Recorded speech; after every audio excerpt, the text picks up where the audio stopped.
Oke, jadi gini.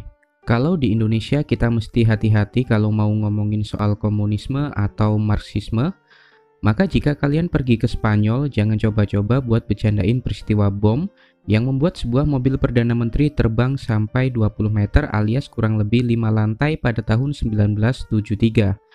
Kenapa kok bisa gitu? Simak cerita ini sampai selesai agar kalian tahu ceritanya. Jadi beginilah ceritanya. Tahun 1937 sampai 1939, Perang Saudara pecah di Spanyol.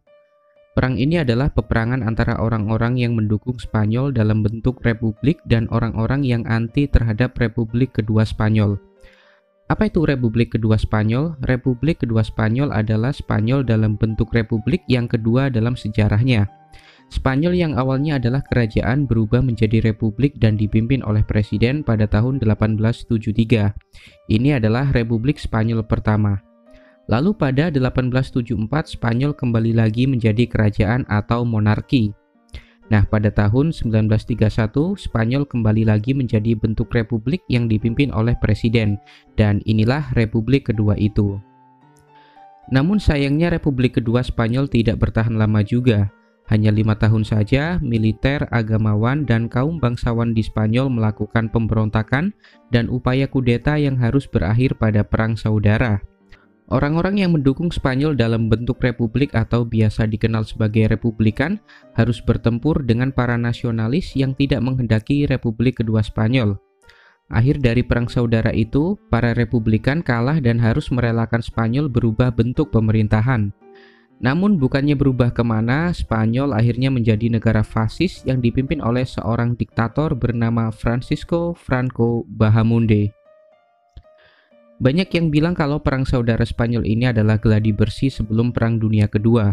Hal ini karena kedua kubu disokong oleh dua kekuatan besar yaitu Uni Soviet yang mendukung Republikan dan Jerman yang mendukung Francisco Franco.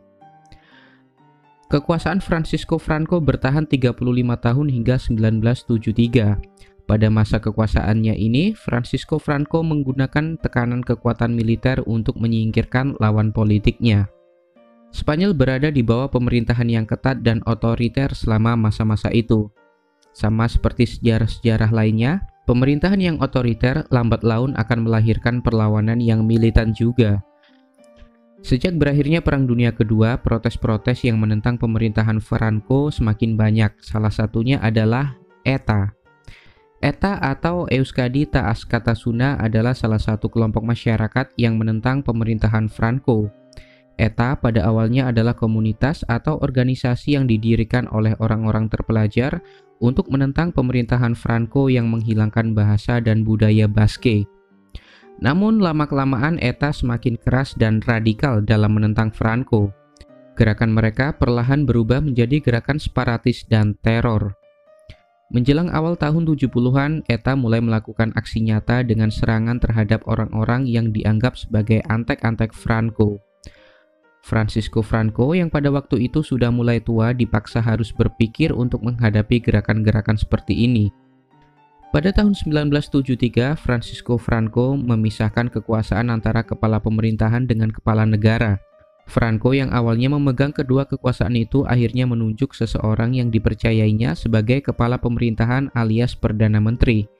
Orang ini adalah salah satu orang kepercayaan Franco. Dia adalah salah satu loyalis Franco yang kematiannya dilarang dijadiin bercandaan di Spanyol.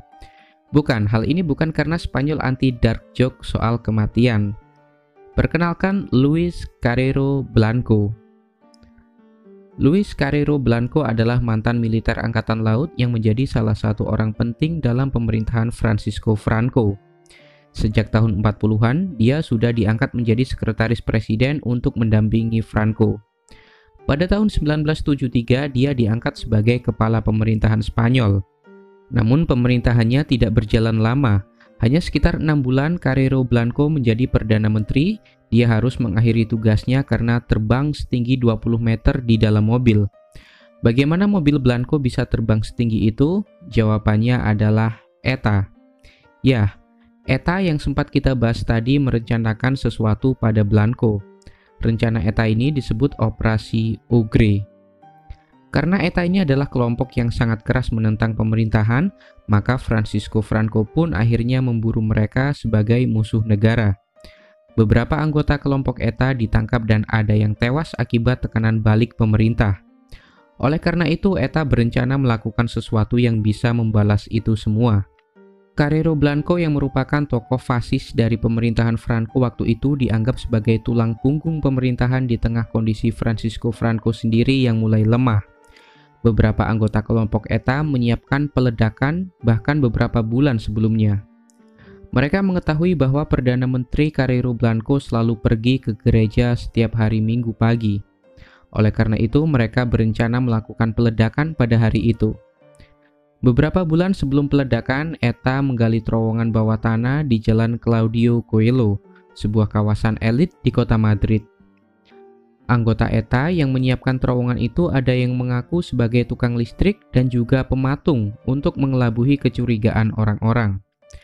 Beberapa bulan kemudian, tepatnya pada 20 Desember 1973, menjelang hari Natal dan puncak musim dingin di Spanyol, Perdana Menteri Carrero Blanco baru saja pulang dari gereja. Sekitar pukul setengah 10 pagi, dia melewati jalan yang sudah disiapkan ETA itu dan terjadilah boom. Mobil Perdana Menteri Carrero Blanco terbang akibat bom seberat 75 kg yang ditaruh di terowongan bawah tanah.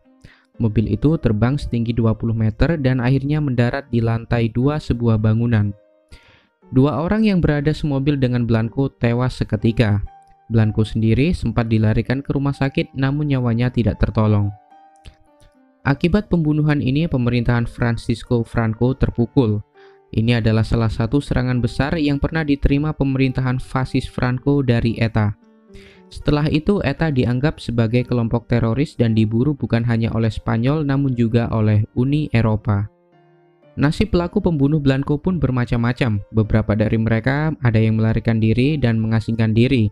Ada juga yang meninggal karena kecelakaan dan sakit setelah dipenjara.